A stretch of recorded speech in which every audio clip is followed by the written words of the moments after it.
My name is Tommy White, and I'll be here with you today for the next roughly hour, 15 minutes or so to talk about the topic of how to create, monitor, and grade team projects and processes. And I think the wonderful news about this is we have no problems with teams, do we? None, never, ever, ever, ever.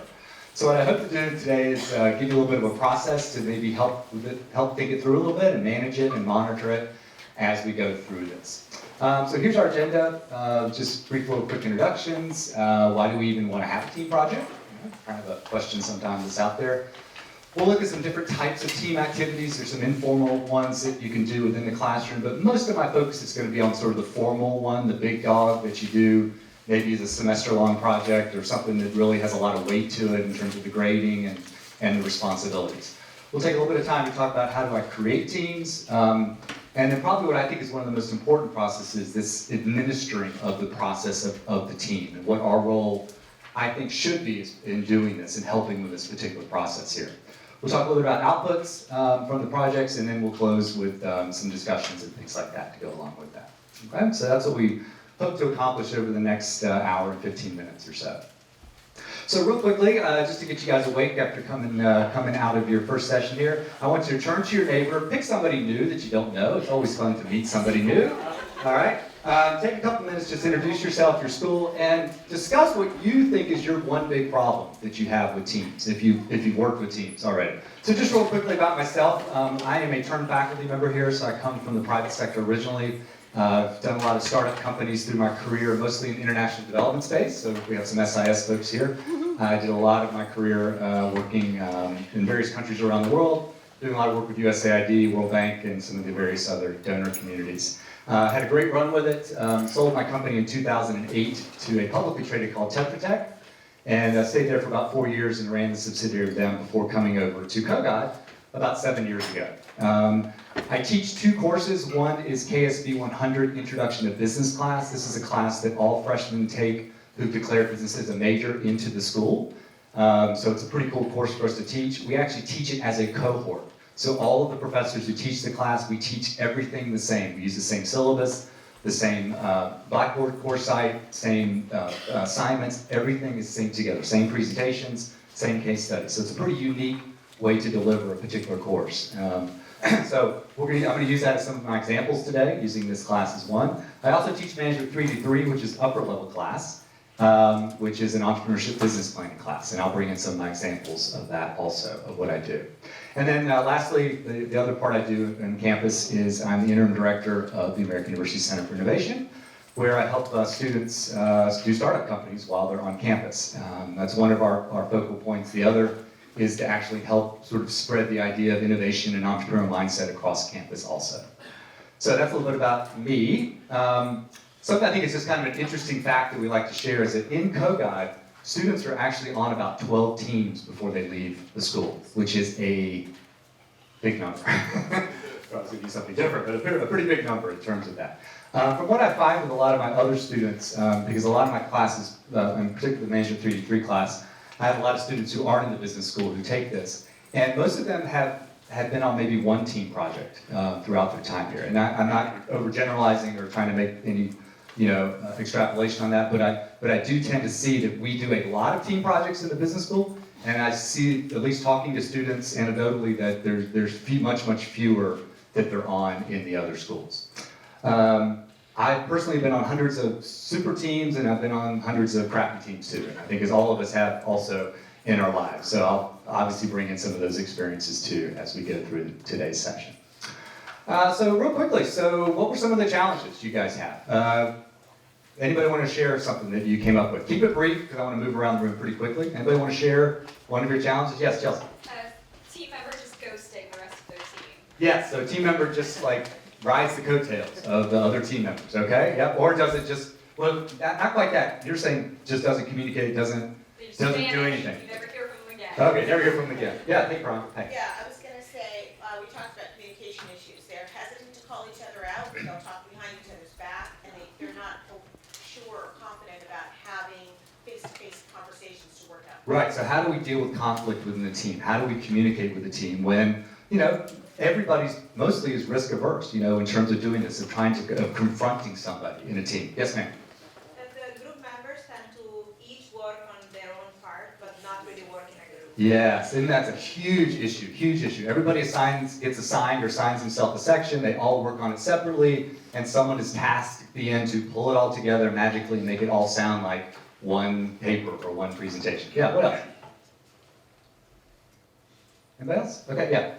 The problem of grading when you have peer assessment, and they say everyone carried equal weight. And you know, of a team of 5 members, there's no way that everyone carried. Yeah, it's a kind of a kumbaya, right? Okay, let's give everybody a good grade. I'll come back to that a little bit later on, and I found actually over time that students are getting much better at, I'm not putting up with this BS, and I'm gonna grade the student as I think they contributed to the team. So I'm actually seeing a little bit of a switch. I think in the beginning we did see a lot of that, but the students tend to be not putting up with this much anymore. But that's definitely an issue too. What else? Yeah. Do you pick teams or do you have them pick? I do both. I'm actually going to give you a demonstration of both. Yep. So I do it both ways. The professor picks teams and allows students to pick teams. And I'll talk about both of those. So one more. Students tend to jump in and start doing it before they get to know each other. Yes, I'm going to talk a lot about that here in just a minute too, and how important that process is, and something we introduced last year into our KSB 100 course that's been really successful as a way to deal with that particular issue. Okay, good. So a lot of things that I expect we're going to cover and talk about today as part of our program here. So one question, why do I even want to have a team project? What's really the purpose behind it? And why do we want to do this? There's a couple of ways that we can look at it, and I always like to start with the mothership, which is AU's mission statement, right? We always want to kind of keep going back and looking to what are we doing as educators and as teachers in at American University. And so here's a couple things I just pulled from the mission statement and vision statement. So foster intellectual curiosity, build community, right? Which community building teams, collaborating with each other.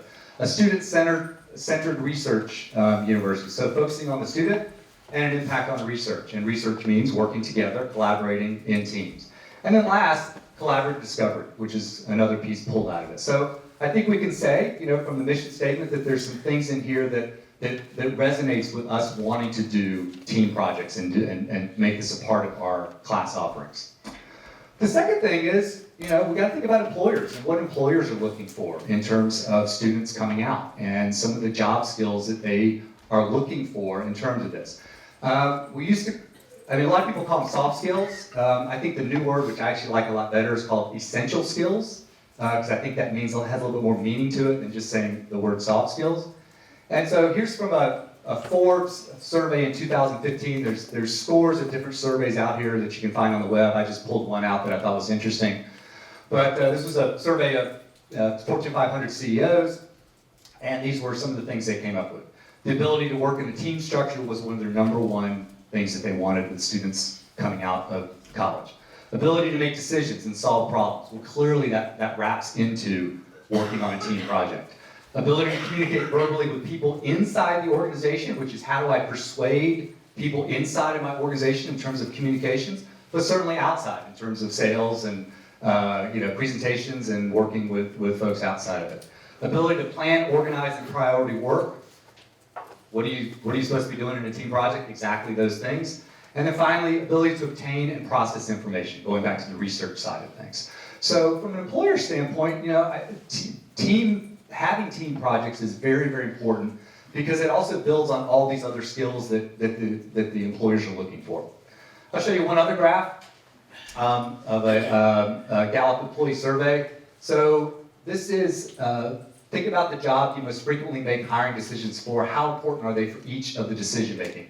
So the dark blue and the medium blue are very, very, very important, somewhat important.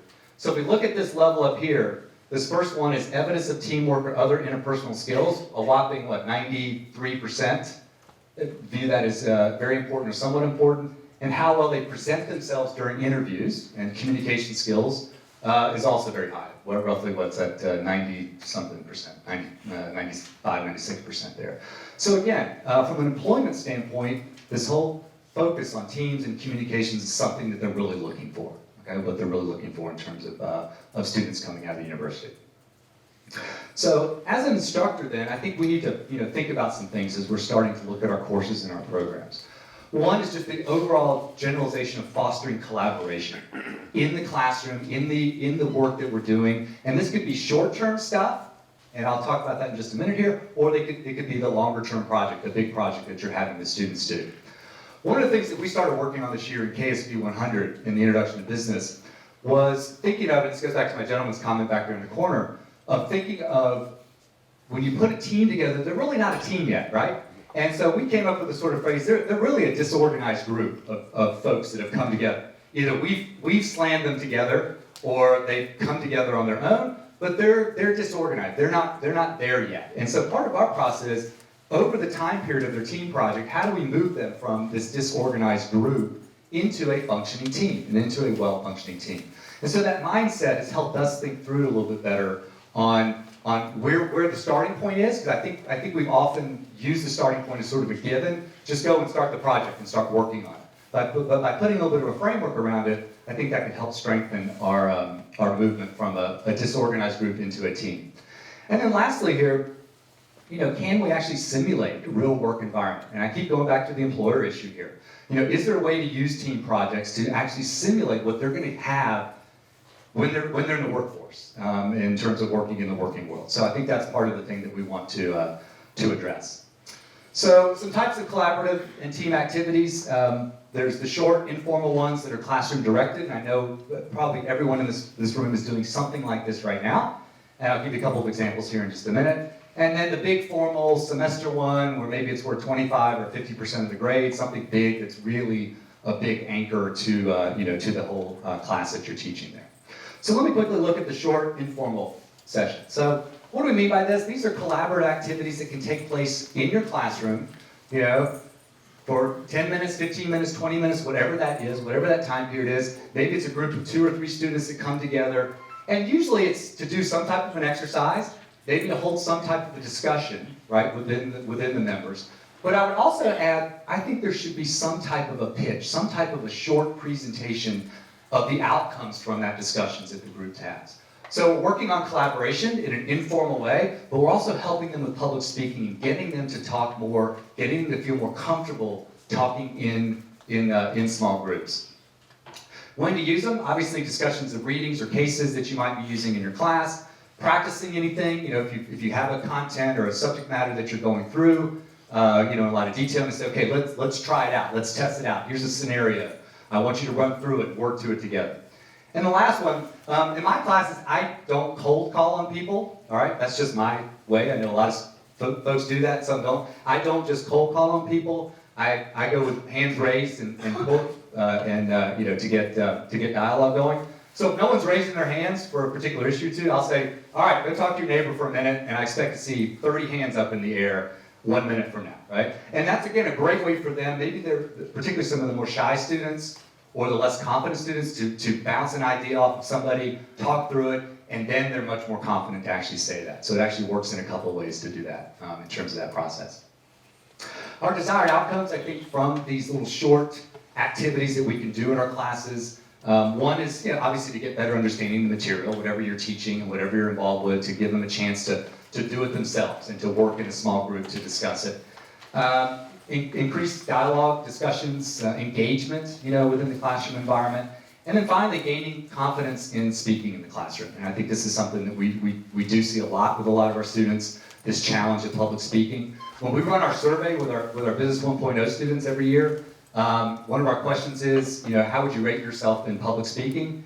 And probably 85% of them give them either a 0 or a 1. And we ask the second question, how many of you would like personal help in public speaking? It runs at about 75 to 80% of the students who say, I would like individual help in public speaking. So the more we can do this in this environment, that's just going to help them and make them feel more comfortable in various scenarios that they're going to be in. Okay? As I said, it's impossible if you can have some type of a short pitch or presentation by the group, 30 seconds, quick summary, whatever it is. Again, it gets somebody up, it forces them to have to say something. And if they know it's only 20 or 30 seconds, again, that can be a really good confidence builder for that student to be able to do something short, get some practice in, and strengthen their communication skills. All right, the other one is the more formal one, the big one in terms of this. I just want to say a note, in both our KSB 100 class, which is the one we teach as a cohort with 7 or 8 different professors, and then my Management 383 class, all the students get the same team grade, all right? Everybody gets the same grade across the board. I'll tell you how I deal with that in other ways, but as a core, everybody gets the same grade across the board on the baseline of the projects they did. All right, so somebody raised a question, I think Iman did, on self-selected versus professor-selected. I do it both ways in different classes, and I think you need to sort of figure out what makes the most sense for you based on your students, based on what you're doing in your classrooms, and based on, I think, a little bit maybe their level, freshmen, sophomores versus juniors and seniors. I think there may be some issues with that. So option 1 is self-selected, okay? And I do this in my Management 383 class. This is a business planning and financial modeling class. And the reason why I let them pick their own teams is I want them to work on their own projects. So they come into the class and they get to build their own business idea, their own business model on whatever they want to. So I give them a lot of freedom to do that. And so with that freedom comes, I gotta allow them to either to work by themselves, I even let them work alone if they want to, or to work in teams of 2 or 3 with that, okay? So it makes sense for this class to do this because I'm letting them identify their own project that they want to build and work on. So that's why I do that in this particular class. How do I kind of help this process a little bit? Because particularly in this class, I have maybe a third of my students are actually minoring or majoring in entrepreneurship. About a third are other business school students who are just taking it as an elective, and about a third are SPA, SIS, SOC, CAS students who are just taking it as elective also. So, so a lot of the students don't know each other because it's a very diverse class. So I try to foster some of that, getting together and getting to know each other pretty early in the classroom. I have a pretty extensive Google form that I have students fill out before every class, online form that, sort of the typical stuff, a little bit of background information about them, but also to understand what are their industries they like, what excites them in terms of where they're thinking they want to go, and then just other questions about, work style, skill sets, and things like that. And I will share that. I'll truncate it down, and I'll share those profiles with all the students so they can get an idea of everybody in the classroom to see, who's in my classroom with it. And then in my second class, I have kind of a speed dating for about 20 to 30 minutes where everyone is talking to each other, and they're kind of recruiting for their teams, for people to come on to their teams. So how successful is this? Well, so-so. As we see, and I tend to see the default, what usually happens is probably about 70 or 80% of students go with the people they know already, from their friends with them or whatever, or it becomes cultural and language similarity. I see a lot, So if I have a group of Middle Easterners in a class, they will tend to join a team together. Some folks from South America, same thing. Not exclusively, but that does tend to happen a little bit along that line. So not super successful with this, but again, I think I'm letting the students pick their team. This process does allow for students who don't really know a lot of people a chance to get to know people, because you probably maybe experienced that too, where someone says, I don't know anybody in the classroom, how do I get to meet them and get to know them? And this helps with that process and gets them to participate in the, in the team. It also puts some accountability in this, in terms of what they do. Because when I do have some problems with the team, the first thing I'll say, hey, look, you guys came together. You formed yourselves as a level coming together. Great story. About a year ago, I had 4 students who all knew each other, super friends, all kinds of stuff like this, really nice students, everything was great with them. About halfway through the project, 2 of the students came to me and they said, we're having a terrible time with our team project. And I said, why? I said, you guys are all friends and know everybody. And I said, yeah, we're friends, but we've never been on a team project with the other 2 students before, and they're terrible. And so, of course, I was laughing to myself. I wasn't laughing at them. I was like, yeah, so, you pick the teams just based on friendship rather than what may be more appropriate in terms of, contribution to it. So we worked through it, got through it, but it was an interesting case here. So in this scenario of students self-selecting their teams, what should they be thinking about? Give me some thoughts here. What if they are self-selecting a team and coming together with a team? Let's say I limit them. I say 3 is the max. I don't want 4 or 5 person teams because I think students get lost in that a little bit sometimes. So what are some things that that students should be looking for? Balancing skill sets. Yeah, so looking at different skill sets. So if I've got a finance background or a really strong research background, I want to go with somebody who has a different background along with me. Con, do you have something to say? Okay. What else? Anything else? Yes. I guess similar schedules, so you have time to. Yeah, similar schedules. Oh my gosh, that's a huge problem we see right now in the business school. Think about it. If a student has 3 team projects, which a lot of them do, sometimes 4, you're talking 15, 8 to 15 different student schedules that everyone's trying to manage together. Big problem, big issue. And one thing I'm contemplating, I'm not going to do it for the spring, but it's a great point there. I'm going to look more, and I'm going to do it over the summer, I'm going to do a couple of flipped class sessions just to deal with that, and actually run some presentations over voice over PowerPoint or using some other video, and actually allow the teams to work more concretely during the class time. Because this is, at least in the business school, it's a huge issue. They're just saying, we can't meet because I'm trying to arrange 4 different teams, 3 different teams with different people. So the 2 things that I think of, scheduling is one, but certainly skill sets is another. And so by this process, I try to get that, kind of have that merge up, and I talk it till I'm blue in the face. I say, please listen to what people's skill sets are. Listen to what they're good at, and know what you're not good at, right? Know what you suck at, right? And not good at, and find those other students that can complement those skills, and that'll make you a stronger team. But at the end of the day, as I said, most of the students still default to this because they think it's going to be easier for them in the long run.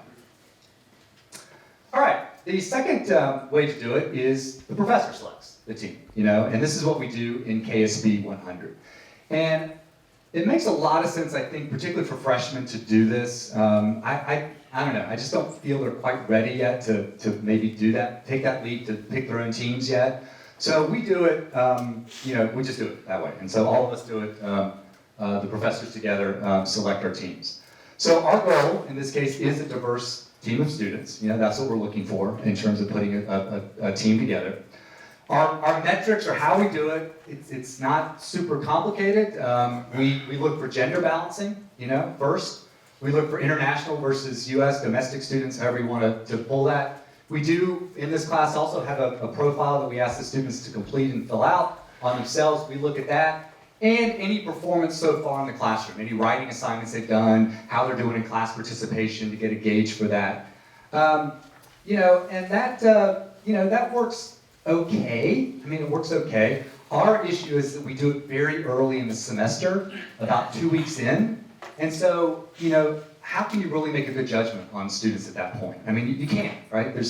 You're just kind of going with, I just want at a level just to have a baseline of gender balancing, international students mixed with US students, and maybe some skill sets. If we've seen a couple students who are really good in the classroom participation, make sure they're not on the same team. Let's spread them out a little bit so we can have those folks spread out. Somebody asked me once, is there any implicit bias in terms of the selection process? And I've been struggling with this a little bit. And I don't know for sure, that's why it's implicit, right? You don't really know. But I'd probably have to lean towards it. It's probably not, only because we do it so early in the semester. I think if we knew a lot more about each of the individual students, you might have more bias in how you might put the teams together. But I just feel so early in the process, and our TA, we each have a TA in the class, they help with the process too. I just don't know, I just don't think it's in there early enough. I mean, if we wanted to eliminate all bias, we would just draw students' name randomly and put them on a team together.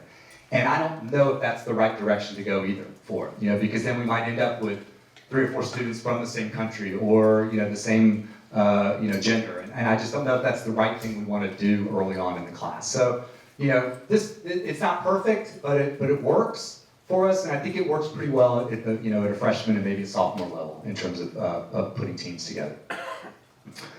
All right, so that's the first part. We got our teams formed now, okay, in whatever way we do it. Okay, so we got our teams ready to go, and we've put them together. And so now the process is administering this process. And as I said, moving from this disorganized group into a functioning team is what we want to do over the time period here. So the first step is going to my colleague in the back in the corner here. We started this a year and a half ago in KSB 100, and I think it's been fantastic. We have the teams meet together, but they do not talk about the project at all. They're there to get to know and learn who they are and get to know them as individuals first. Think about your own experiences in being on teams in whatever capacities. It's hard to work with somebody you don't really know who they are or what they're about. And when you do know them and you know a little bit of background about them, you feel a little bit closer, a little bit tighter with him or her in terms of that process. So this has been a big success. They all kind of he and haw at it, like, really, we got to meet together and just go have coffee or do something. It's like, yes. But every time they come back from it, they say, wow, that was great. I learned so much about my fellow student with it. So I would really encourage you to build this into your processes, because I think it's been a big hit, and it's a great way to get students to get to know each other. So as I said, it's not about the project or assignment yet, it's just to get to know each other. All right? The second part of sort of administrating the team process for success is developing this concept of a team purpose, their roles and responsibilities, their engagement, and how they work together as a team. Okay? Again, this still isn't about the project itself yet. It's not about what they're actually going to be doing. It's how they're going to be working together on a project. So we're still not even at, okay, who's doing really what or not, but how we're actually going to work together. So part of the thing that there's a big gap, I think, in our roles as professors is this process of teaching students of how you manage this process, manage a team together. How do you put together an implementation chart or a Gantt chart or using some of the tools that are out there today that you can use project management tools to make it happen and to help them pull that together. How do you run a meeting? How do you actually run a meeting? This is a big gap that students don't know at all. And think of how many bad meetings you've been in where they've been terribly run, right? I mean, even today, right? I'm sure you had some terrible meetings this week, right? Because they were poorly organized, poorly run. And so think of that at a student level. They have no clue what to do with this, okay? They don't have any idea what to do with this. So the first step that we take as part of this process is we use this thing called the team tools, all right, to help them sort of wrap themselves around what their purpose is as a team. This tool was developed by our Management 353 class, which is our organizational theory and behavior class, and they use it extensively in that class. And so we took that and we brought it into Business 1.0. We made it simpler and easier, so we truncated it down to a little bit of an easier program, and it works great in our class. And I'm going to show you an example of it here, and I'll certainly share it with everybody too after class here. But it's a great way for them, again, to start to pull together how we're going to work as a team, okay, in terms of our roles here.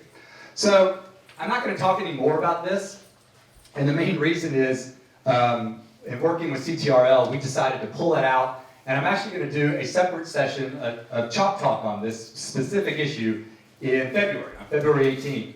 And the topic's going to be how to teach students to project manage teams, run meetings, and deliver on accountability. So if you're interested in that, just keep an eye out for a CTRL at some point to do that. But we're going to focus right in on the students and how they run their team projects on an operational standpoint and go through that. Okay? So here's the team tools in the charter that we set up. It sets in motions responsibility and accountability, as well as some initial ways to deal with conflict. Okay? The number one thing that we want the students to start to learn is we want you to deal with conflict first, yourself. We want to see if you can resolve it yourselves first. If you can't, obviously we're here to help with that. But one of the things we want to teach is for them to deal with this and sort of work through it and sort of, see if they can handle it themselves. Right? Because that's great. If they can do it themselves, that's a home run, right? For all of us, for them to be able to learn how to do that. And the other thing that the team tools does is it takes the pressure off of an individual being the bad guy, and it makes it, these are the things that we agree to as a team, okay, the things that we agree to as a team. So Kirk's back there, and he's on his cell phone during our team meeting, and we made it a rule that no one's going to be on their cell phone during team meetings, and I turned to Kirk and say, hey Kirk, hey, can you shut off your cell phone? And you go, yeah, I'll do it, all right. He tucks off for a second, 5 minutes later he's back on, and I say, Kirk, dude, man, look, you can't be on your cell phone. And you come back to me and say, hey, I don't care, whatever, I'm doing what I'm doing here. And then it comes back, it's not Tommy getting into Kirk and saying, hey Kirk, we agreed as a team, you two, that this is how we're gonna run our meetings. And we also agreed that if you don't get off your phone, we're asking you to leave, the meeting. So it provides some framework to deal with some conflicts early. I can't say it's gonna solve, you can keep working on his phone, and then they come to the professor and say, hey, we got a problem here with our team member. That's good, that's okay. But we'd like for it to set something up so we can get them to try to resolve some of these conflicts themselves. So let me open it up and just show you real quickly what the team tools, that's such a hard phrase for me to say, what they are, and just give you a couple backgrounds. And I'll email this to you all after the presentation, so you can have a copy of it. Just cover page, do whatever you want to with it in terms of your classes. There's a little bit of an introduction. I won't go through it, but it just sort of talks about the goals and and how a team sort of works together and some of the issues that you would need to face as part of a team. Then our first team meeting is to get to know each other, right? As we said here. So before they work on the project, they've got to spend a couple hours together. And we came up with a fun little exercise for them to do. Each student comes up with 5 facts about themselves. 1 is wrong, 1 is a lie. And so they try to talk it through with the other students, and the other students try to guess what that one thing is that's not true with it. So we kind of make it fun rather than just saying, okay, Sue, tell me about your background, what do you do? So it's a kind of fun way to do it, but it can be done anyway, but it is a kind of a good icebreaker. It's a good way for students to get to know each other. And that's the priority that we want to have with this particular session. So, still, and this is the second meeting. This isn't the first meeting. This is now a second meeting. Now we want them to start to think about themselves as a team. And, what's your purpose statement for your team? Not for the project, for the team. And, probably 70% of them say, to get a good grade, pretty simple one. But others get more creative. They get more focused on working together and, processes and things like that. But, usually it's about a grade and then, something else to go with it. And that, again, just helps them to start thinking about what their end goal is as a team. Then, also as part of the second meeting, we asked them to list out some different objectives that they're going to have as part of their team, things that they're going to achieve as part of their team coming together. So we asked them to list them out, how they're going to measure them out, and how do they measure sort of ultimate success in achieving that particular objective that they have. All right, then this is more just a placeholder for information. So we asked them to list out all their names. If at this point we can start thinking a little bit about the team project itself and what their roles may be. What are their personal skills and capabilities? What is their availability for meetings? Time for that, and their contact information. So we asked them to put it all in one place, just so they have it and we have it too. This is part of the process too when they fill out this first document here. Then this is probably the most important part. This is the decision-making rules that we asked them to do for their team project. So we put out some prompt questions for them on how they'll make decisions, how are they going to schedule meetings, how are they going to communicate, how do they decide roles and responsibilities, what quality of work, what's their meeting etiquette that they have in terms of holding meetings. They set the rules, and they can change those items if they want to. They set the rules and they set the consequences. So again, we're still sort of working through how they're going to communicate and work together as a team. And they're still just thinking this whole process of being together. And then lastly, we asked them to sign. All right, so sign your name to this and and attest that you've agreed to this as a particular team member. So for us, this serves as a great way just to get them in that mindset of working together, communicating together, shared outcomes, shared objectives, and then the consequences and the rules in which they're going to work by. And so going back to my earlier comment of if we can get them to deal with conflict and issues themselves, that's a home run, right? That's awesome that they can deal with it themselves. Because then that means that they've set things up and they're working together or they're working through the issues before they actually come to us in terms of this process. We had them turn this in about roughly 2 weeks or so into the project. So we have a copy of it too for us in terms of that. So this is all kind of pre-project work in a way, if you were to think of it that way, to get them thinking about their teams. All right. Then comes the third step, which is the actual monitoring. And this is where I believe we as faculty members consistently fail, because this is the hard work, I think, for us in terms of doing this. And it's monitoring the team progress. Okay, we launch the teams, they're often working, and you know, I'm guilty of this, you know, in my earlier years here teaching, it's like, well, just come to me if you have a problem, kind of thing, right? You know, I'll check in with everything okay, you know, of course they all say, yeah, it's okay, but that's not really getting an understanding of what's going on with it. So, you know, so I think this is where we have breakdowns. And so we developed a couple things in KSB 100, and we tested it last spring for the first time, and we really went all in this fall for the first time. And I think it really helped with our team projects and our teams. Because we have, in the fall we have, Ron, how many sections? I kind of forget, 11? 9 sections. We had 9 sections, 35 students in each. Each section had 17. So, you know, across the board with all the professors, you know, you can tell that there's a lot of teams there that we're working with.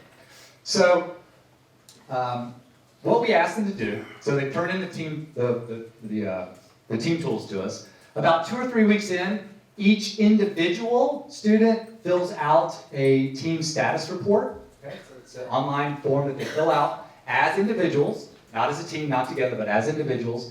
And that helps us sort of have a quick check-in, kind of in terms of what they're thinking, what they're saying, what they're talking about in terms of the team. And I'll show you one of them here. You want to see it? Let's see. And again, you'll have all these links. When I send out the presentation, you'll have all these links too, so you can check things out.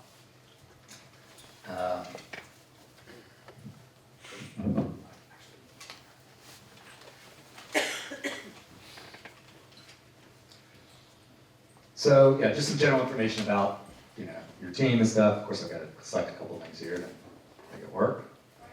Since everything's required, but this next one is sort of the bigger one. Okay, so you know, so here's some questions that we ask. You know, are we cooperating? You know, A, needs work. There's basically no cooperation of the members. Everyone did their own thing.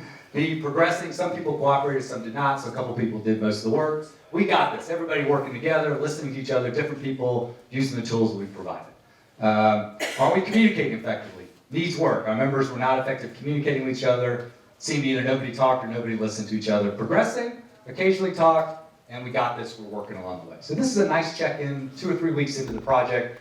I won't go through all the questions. There's only a couple of them, and then we ask them to write something up. There's like 5 questions total, and then they can actually add their comments as part of that too.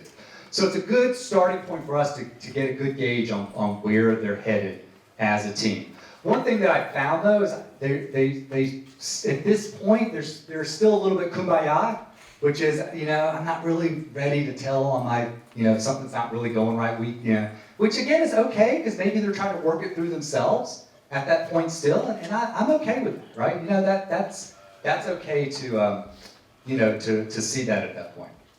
All right, but then probably the most important part of this, after this process, is the follow-up meeting that we have as faculty members with every single team. We do it a couple of weeks later, you know, in terms of that after it's delivered into us, to again, give more time, progression on the team project as we're going through it.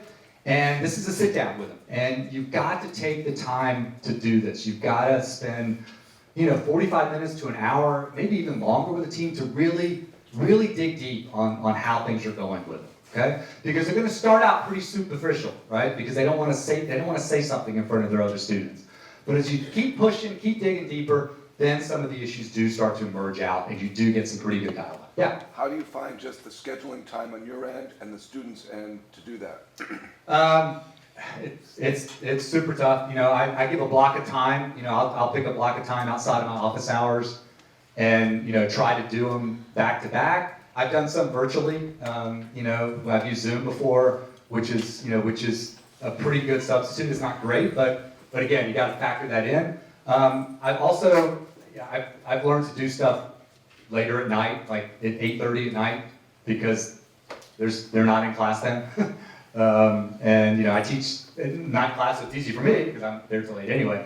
But that also just seems to open up schedules sometimes too. But it's hard. I can't always get every team member. We really push for it, but maybe there's one person who's missing.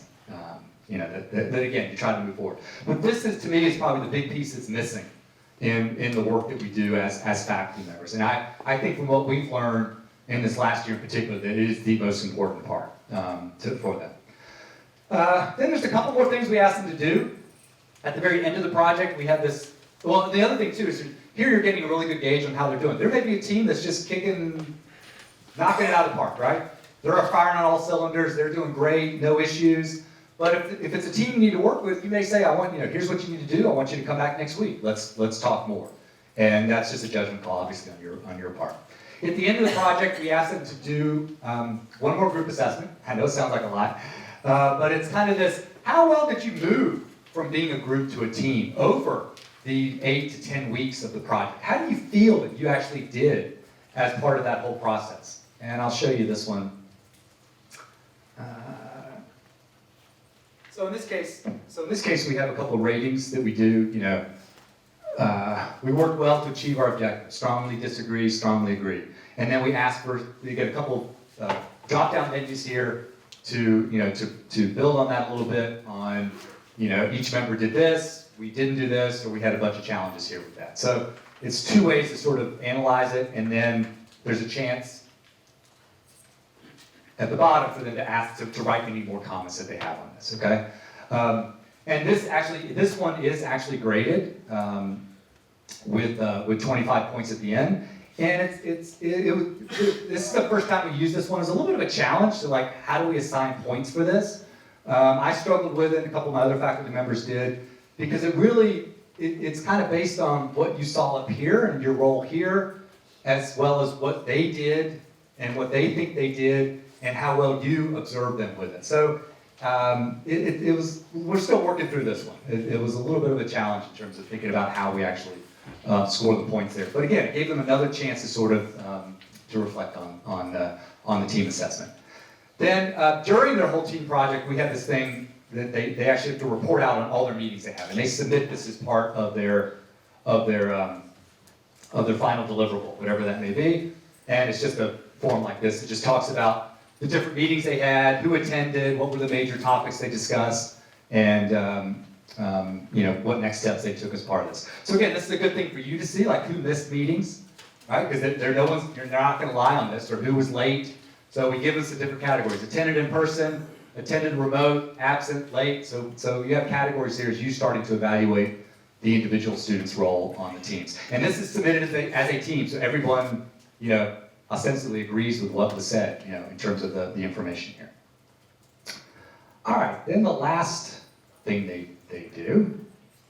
Tommy? Yeah. Question about the timing of the first team check-in. Do you do that before the team has actually produced anything? Or do you wait until the team has done their first piece? I'll come back to sort of the output part, but yes, we do it after their first written deliverable, their draft first written deliverable, because you gotta have a marker of something being turned in, with that. So we do have a marker in front of that. Okay, yes. So what is the outcome if you have a deliverable where the student said, Johnny didn't, he was late all the time, or he was absent, but everybody's, I think, for this team project is getting the same grade? What action do you as a professor take if you have that situation? Well, there's two things. One, we want to try to correct it, right? Calling the student in individually. And remember, there's always two sides to the story, and you got to listen to both, because the folks that are really ticked off are saying this, and the one over here is saying, hey, English isn't my first language, which we get a lot with. It takes me longer to process. I have great ideas, but they've already moved on to the next topic before I have a chance to say what I want to say. And, and that's an issue. And so trying to bring in the student, find out what it is, and then having that next meeting with them and saying, how do we, here's what we've heard, here's what I've heard, here's what I think some steps are to go forward, to make this happen. It's wishy-washy, right? Every team is going to be different, every structure is going to be different. Yes, sir? In that connection, do you have peer evaluation where everybody rates everybody? That's my next line here, absolutely. So, in this case, at the end, we do have individual peer review of every individual team member. You review every member, and you do your self-review, your own review. And this is for points. This is for 50 points. We grade on a 1,000-point scale. So this is 5% of their grade. Is that right? Yeah, 50 points, 5% of their grade. And going back to Michael just stepped out, his comment earlier. We've been doing this for about probably almost from the beginning, I think, in terms of the last 6 years or so. In the beginning, the students were definitely kumbaya. Okay, let's give everybody 5s, top scores, all this. I don't see that at all anymore. And it's pretty, the students are taking accountability. I think that's because we built this in. We built this in for them to be able to say, hey, it's okay to not score somebody well because they didn't deliver. And I got stuck doing all the work, right? We hear that all the time. So we do allow that to happen. It's fun to see them when they self-evaluate themselves, particularly the poor students, versus what they think and versus what their teammates think of that. But that is a real score. I don't change that score. I do not show them the results, just the final number. So students don't see the rankings of everybody and their comments, only I see that. I just give them their final total score right then. Because that would not be appropriate to share that information. Yeah. So you actually, the scores that the students give each other are actually part of their grade. Part of their grade, yeah. Which is a violation of university policy. We looked at the whole thing on the thing. Undergrads can't grade other undergrads. Okay, well, I'll double check that, because we double checked it several years ago to see that, and they were fine with it. But we'll take a look at it. That's fine. But anyway, it works for us, in terms of its structure on that, and it's a great way to have that, that piece of the students. Yes. You haven't talked about leadership. Do you have? I give titles, like you're a team director. They choose it. Do you do this? We do. We give them positions on the team, and so we give them different positions in the project, like a marketing manager or a finance manager, roles with that. What we haven't done, and I'll come to that in just a second, we haven't been able to figure out what a true leader, what a true team leader would be of a project, and how we would separate that out. Would we score him or her differently? We haven't taken that full step yet of that. Someone generally sort of emerges as the project manager and the scheduler and the person who pulls it all together, but that's not really what you mean by that, I think. And we've struggled over that. We don't have a solution for that yet, in terms of that particular piece here. And so we'd love to learn more about it. If someone's done that before. Yeah. When we're doing it in my work, I do 3 or 4 projects. Everybody takes turns at doing different roles, and nobody does the same one twice. Yep, and that's a good way to do it. So rotate things around. Sure, absolutely. Absolutely. So in my upper level class, in my Management 383 class, I do something a little bit different. We do the team charter. We go through that. We have meetings with the teams. But because they're juniors and seniors, if things really are not working out at all in the classroom, I allow students to be fired from the team. So, interesting case, in terms of doing this. And I used to do it only at a certain point, like through your second deliverable. Now I bring it all the way up till the end, all the way up to the team presentation. I let them do this. And the reason why I do this is that these are juniors and seniors. Particularly by now, they ought to get it, what it means to be successful in a project. They've done some of these, they've been involved with these. So if they're not, then I wanted to give another outlet to not have the team just have to, because again, everyone on the team gets the same grade. So the process is they have to meet with me, right? We have to have discussions and talk about things first and go through a couple of meetings. But if they decide we need to go separate ways, I use the word fired. We're separating, we're doing things differently. We're not going to work together anymore. I give I'll call it the aggrieved party, 3 options in this thing. One is they can continue the project on their own, just separately, and so now I'll have 2 submissions of the same project, but now 2 different paths from that point forward. They can try to join another team, but that's pretty difficult when people, other students realize they were, kicked off of that team. Why would they want to join? Why would they want to let them join their team? And the third is for them to start over, all the way at the very beginning, and do it by themselves. And I would say students have picked either the first one or the third one pretty consistently in terms of that. It's a really tough week going through this with the students and everything. It's a hard week to manage the whole thing. Every semester I have at least one team that this happens, and sometimes I've had 2 in which it's happened.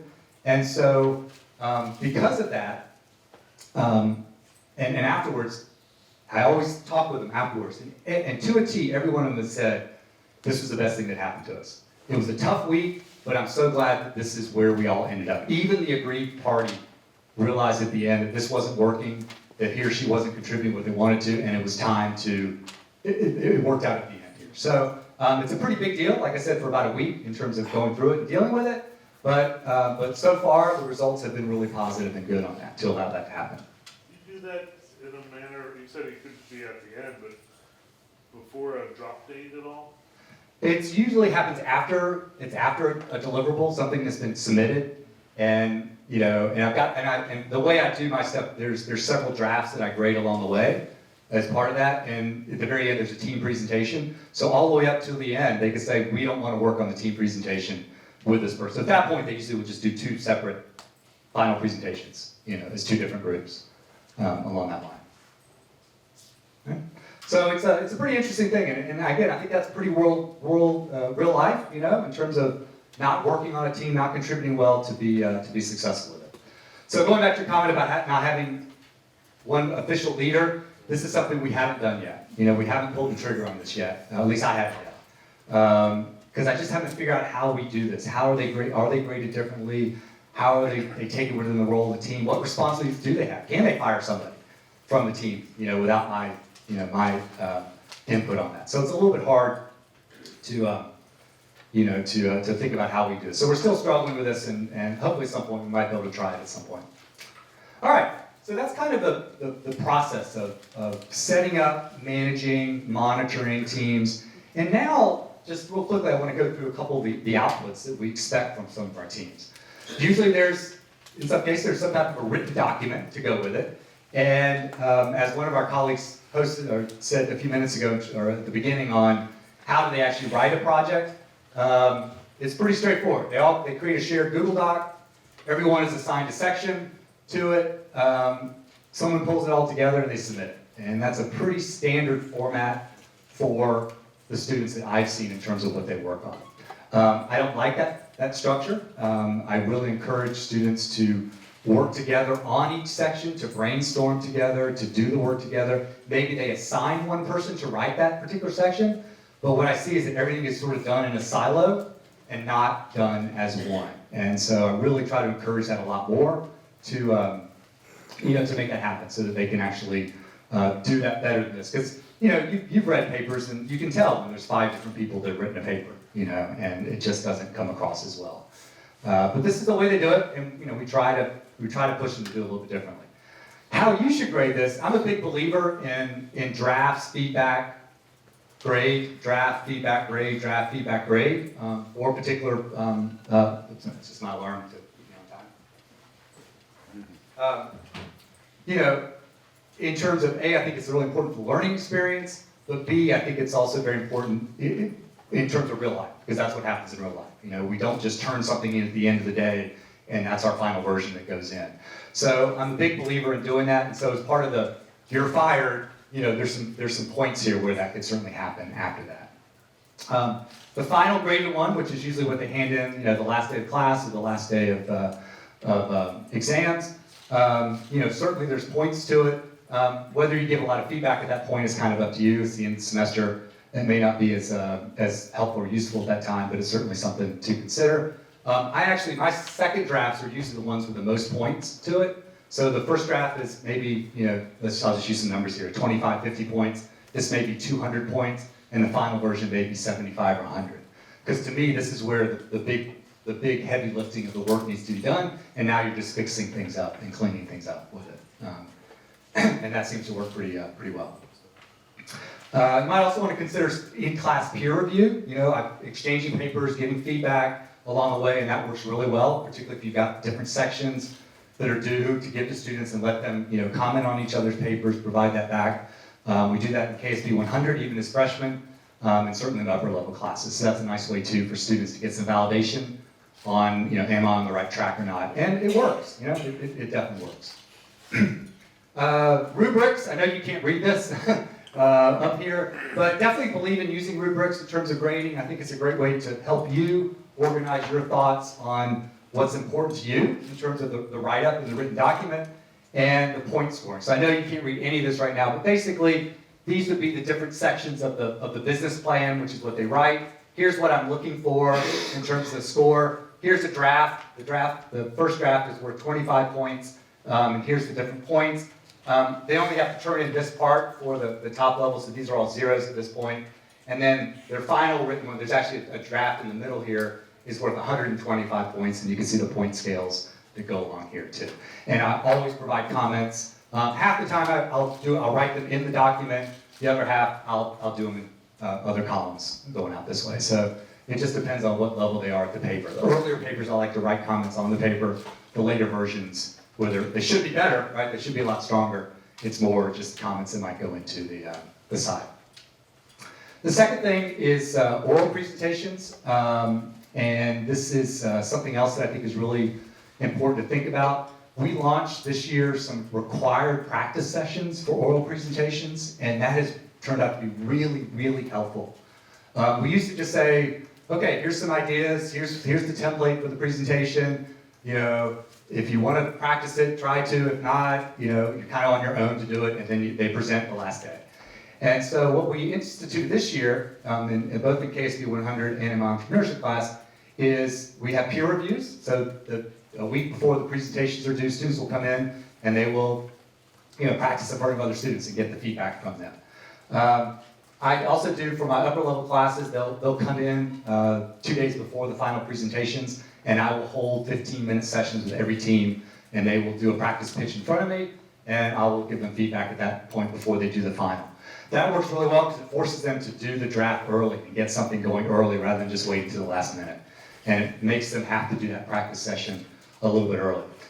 We also have the wonderful benefit in the business school of the Center for Business Communications. Our director's back there right now. It also works a lot with our students on communication skills. And so that's a great benefit for us. I'm not sure what the other schools, if you have something like this, to work with the students, but it's an awesome resource for our students, and we send our folks there all the time, and they come into our classrooms to help us with the students.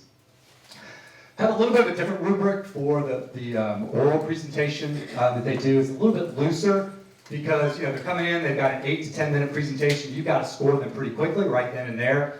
So we use a little broader framework, you know, more just, you know, how we view preparation and enthusiasm. How well was the presentation flow as a team? What was the content and persuasiveness that they did? An overall score and some comments. So we have to keep this a lot less, you know, piece by piece by piece, because you're trying to listen to the whole presentation as one. You're trying to get a good feel for how are they doing as a team presenting this particular topic that's coming out here.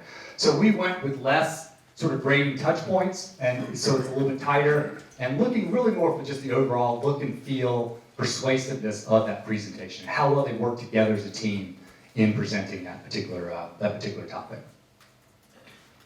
All right, and the reason why we do this, and the reason why we have these drafts and these practice sessions, is that's real life. You know, real life is we don't turn in a final project to our boss or to to anybody. Our research faculty are in here. You know, you go through how many drafts and peer reviews of people who are looking at your work.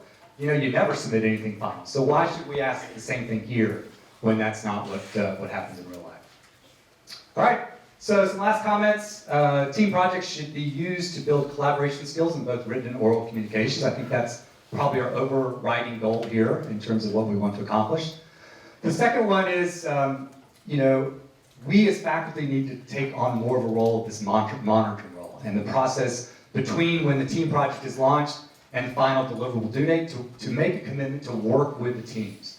I'll give you a couple tools that you can use, you know, to do that, just so you can see some samples of that. But it really is going to come up to you to say how much time I'm willing to spend with each team to really work with them through the topics and issues. Going back to our first comments, earlier comments on employers, everything teams do in a team project are essential skills that employers are looking for. So if we can continue to build that up, that's going to get more confidence in the students and build their capabilities up a lot more. I'm always happy to keep going on the dialogue. We're learning as we go along with this. You know, in the business school, you think we have all the answers to this one, but we don't. And we're still struggling through it, working through it, and trying to do the best that we can with it. And I hope that some of the ideas here have been at least helpful to you, or getting you thinking a little bit differently about collaborating successfully for our students. And always have fun, right? That's what the bottom line here is, of course, is to have some fun with this. So any takeaways or questions that you guys may have? Yes? Size of groups, I'm finding that 3 or 4 seems to be a good number, but how large can a group be? I'm with you on that, 3 or 4. I prefer 3. We actually do 5 in our Business 1.0 class, which we just do it. I don't like it as much, I'd rather be 4, but to me, 3 to 4 is ideal. If you have to go to 5, that's fine. 6 is just too much. It's just too much. And 5 is pushing it. I agree. Yes? Thanks very much. I have 2 questions. One has to do with if students select their groups, how do you manage students who aren't selected by others? Oh yeah, I'm sorry, and I think I brushed through that really quickly. And at the very last, my last bullet point on that slide was, at the end of the day, as a professor, I still can assign a student to a group. I still have that prerogative at the end of the day that I can put somebody in a group. And I let students know that the first day. I said, this is how I want it to go, but I still have to have the professorial hat on to say if someone's not in a group to actually put them in. Okay, great. And then the second question was, the way I've done group projects has mostly been as final projects towards the end of the semester. So I'm just curious about, is the monitoring process in that scenario just expedited or? Yeah, it's going to be hard to do. I mean, yeah, I don't know. Because all of our Business 1.0, we start about 4 or 5 weeks into the semester, and it carries through. Right. My business planning class, we start day 1, and it's the entire semester for them to work on it. So I have a lot more touch point opportunities. Yeah, I think you have to truncate it down and just, because they're going to have the same problems and issues. Sure. It's just how do you pack that into a 4 or 5 week period of time versus 8 or 10 or 12 weeks. Yes, ma'am. I'm just wondering, thank you very much for this wonderful presentation. I was wondering, for the team tool charters and things like this, do you assign certain class times so that they can come together and work within class so professors can help? Well, I do a little bit of that in my entrepreneurship class because it's a block class, and so I can plan that out a little more. We don't do that in the Business 1.0 class. It's mostly off time right now. They do it on their own. I mean, we have some small times we do that, but it's not a big one. And that's why I said earlier, one of our concepts might be to flip some more classes to do that, where we put some of our stuff out on the video, and then we have more time for that in class of them to work together. Yeah. Thank you so much. I have a question about the self-selection process. So if I heard you right, you said that you allow students to choose how many students they can be in a group, and I cap them at 3. you can't. Yeah, tell them But 3. do you ever give them an option of not being a part of the group? Yeah, they can do it themselves. Because I have a lot of students who have their own business ideas that they want to run with in my class, and it's a great way for them to do that because they could do it in class, and they will do it by themselves, and I give them that option too, to work by themselves. What's the proportion of students who choose to do it as a team project? Out of 20 students, let's just use that as an example, I'd say probably 2 will do it by themselves. There'll be probably 6 groups, and the math won't come up right, maybe 4 or 5 groups of 2 and 4 or 5 groups of 3. Yeah. So they try to petition me for 4 sometimes, and sometimes I'll allow it, but usually 3 is where I try to cap it. One follow-up from that, so when students come up with their own team rules and things, do you require them to share with the professor so you're Oh, absolutely. Oh, I review all that.